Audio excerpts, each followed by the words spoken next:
We live on the outskirts of Karachi, where the city fades into dusty hills. Dad found him during one of his business trips, a young chimpanzee chained in a roadside circus tent. The owner was gone, the animal half-starved. Dad paid a bribe, loaded him in the truck, and brought him home like a stray dog. Named him King. Built a reinforced cage in the backyard, fed him fruits and meat scraps. King was gentle at first. Played with my little sister Aisha, let her braid vines into his fur. Dad said chimps are smarter than dogs. Family, he called him. Then the bite happened. Dad was out late again. Work stuff. King got loose somehow. The latch was broken from inside. He wandered into the neighbor's yard, attacked their goat. The owner shot at him with a pellet gun. King ran back home, bleeding, foaming at the mouth a little. Dad locked him up, cleaned the wound. Just scared, he said. He'll be fine. 3 days later, King stopped eating bananas, started pacing the cage on all fours, eyes red-rimmed, pupils blown wide.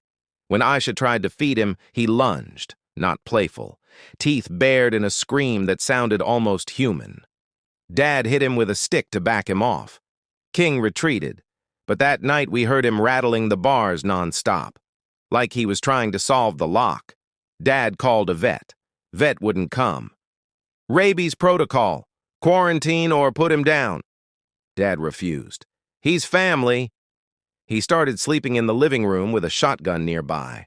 I woke up at 4 a.m. to scratching. Not at the cage. At the back door. Soft. Insistent. Nails on wood, then a low hoot, wet and gurgling. I peeked through the curtain. King stood outside the door, upright, staring straight at the glass. Foam dripped from his chin, matted in his fur, eyes locked on mine. He raised one hand, slow, deliberate, and pressed it to the glass. Palm flat, like saying hello or goodbye. The door was locked, but the scratching continued. Higher now, at the window frame. Dad burst in, shotgun ready. Go back to bed. He opened the door a crack. King didn't charge, just stood there, watching. Dad slammed it shut. He's sick. It'll pass. It didn't.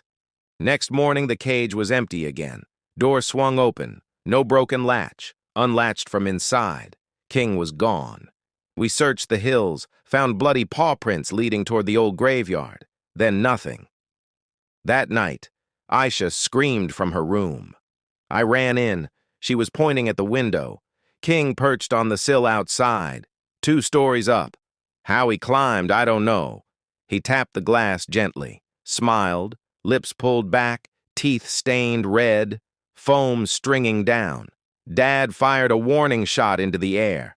King didn't flinch, just tilted his head like listening, then dropped down into the darkness. We boarded the windows, barred the doors. Dad sat up all night with the gun. Around 2 a.m., the power cut. Silence except for distant city hum. Then scratching again. Inside the house, from the basement stairs. Dad went down first. I followed with a flashlight. The basement door, always locked, was ajar. King was there, sitting in the corner, curled up small, shivering. Foam everywhere, eyes pleading. For a second, he looked like the old King, the one who hugged Aisha. Dad raised the gun. King stood slowly, walked forward on 2 legs, posture straight like Dad's when he's tired after work. He reached out a hand, not aggressive, open palm. Dad hesitated. King's mouth opened. A sound came out, rough, wet, but words. Family, he rasped, Dad's voice, distorted. Family, Dad fired. The shot echoed. King crumpled. We buried him in the backyard, deep hole, covered with stones. 3 days passed, quiet. Then Aisha started smiling more, wide, too wide. Lips curled exactly like King's last smile. She asked for bananas at breakfast, ate them without peeling, stared at me with eyes that seemed wider. Dad won't look at her for long.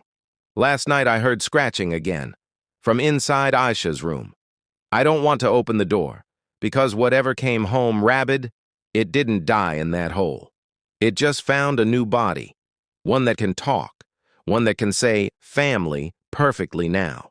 And it's waiting for Dad to hesitate again. The end.